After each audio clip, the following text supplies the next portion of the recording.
టెక్కలి పట్టణంలో చిన్న పిల్లవాడికి అడిగిన, ఏ ఒక్క పౌరుడికి అడిగిన, మన రోడ్డు పక్కన స్వర్ణ కార్డు స్థలం మీరెవరికి అడగండి, దానికి రికార్డులు అక్కర్లేదు, దానికి సాక్ష్యాలు అక్కర్లేదు. ఫలానా స్థలం ఎవరిదంటే స్వర్ణకారు సొసైటీ స్థలం అని చెప్తారు. ఆ స్థలాన్ని కూడా నేను వదలలేదు. ఇది ఖాళీగా ఉంటే ఇటువంటి వాళ్ళు ఆక్యుపై చేస్తారని చెప్పి నా లెటర్ ఉంది, నా జీవో కూడా ఉంది. నేను జిల్లా కలెక్టర్ ద్వారా ఆ స్వర్ణకారుల స్థలాన్ని పరిశ్రమల శాఖ బదలాయించమని చెప్పాను, ఇండస్ట్రియల్ శాఖ బదలాయించమని చెప్పాను. బదలాయించి అక్కడ ఏదైనా సరే ఒక డెవలప్మెంట్ చేద్దాం అని చెప్పి నేను ఆలోచన చేసి కాపలా కాశాను ఆ స్థలాన్ని.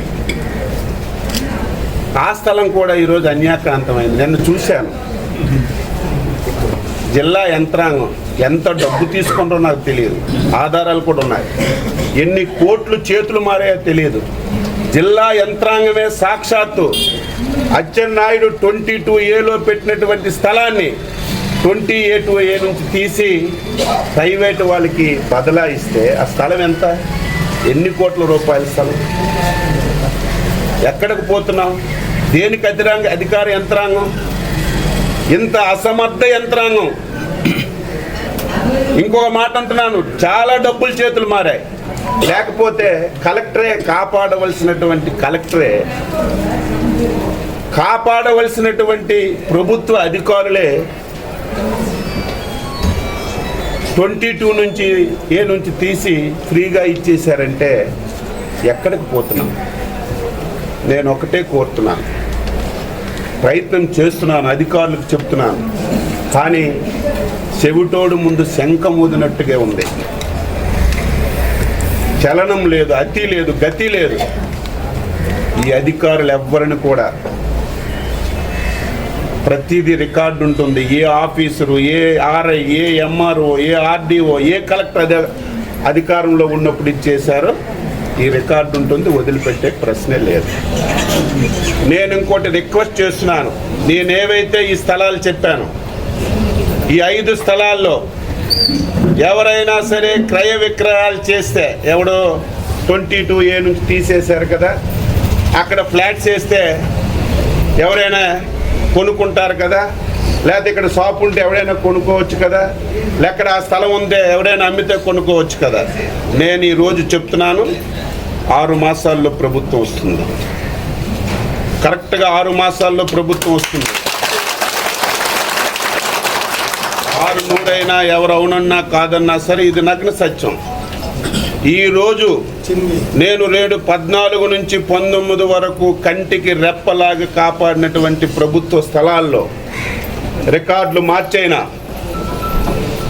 అధికారులకు డబ్బులు ఇచ్చి స్థలాలు ఆక్యుపై చేసుకున్నా సరే, అక్కడ ఏది కట్టినా సరే, నేను వచ్చిన తర్వాత మొట్టమొదటి చేసిన పని మళ్ళీ ఆ భూమినంతా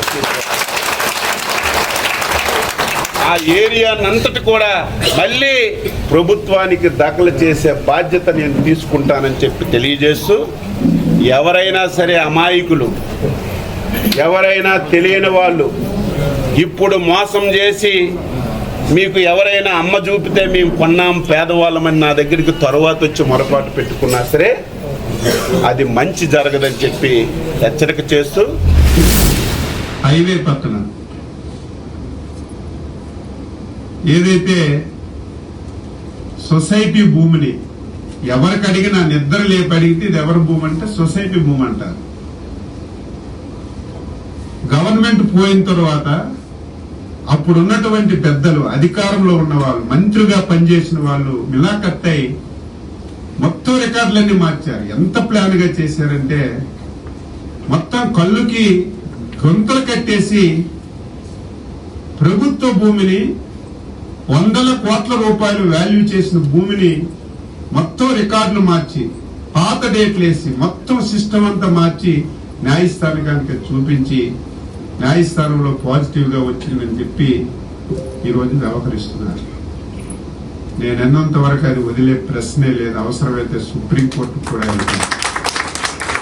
అందుకే నేను మళ్ళీ చెప్తున్నాను, టెక్కలి నడిబొడ్డు నుంచి ఎవరైనా సరే ఆ భూమి కొన్నా అమ్మినా, ఎవరైనా సరే దాని మీద లావాదేవీలు చేసినా మీరే నష్టపోతారు. దాన్ని వదిలే ప్రశ్నే లేదు. దాని మీద చాలా సీరియస్ గా దొంగ పోలీసు ఒకటైనట్టుగా మొత్తం అధికారులు అందరూ ఒకటై అన్యాక్రాంతం కళ్ళ ముందు చేశారు.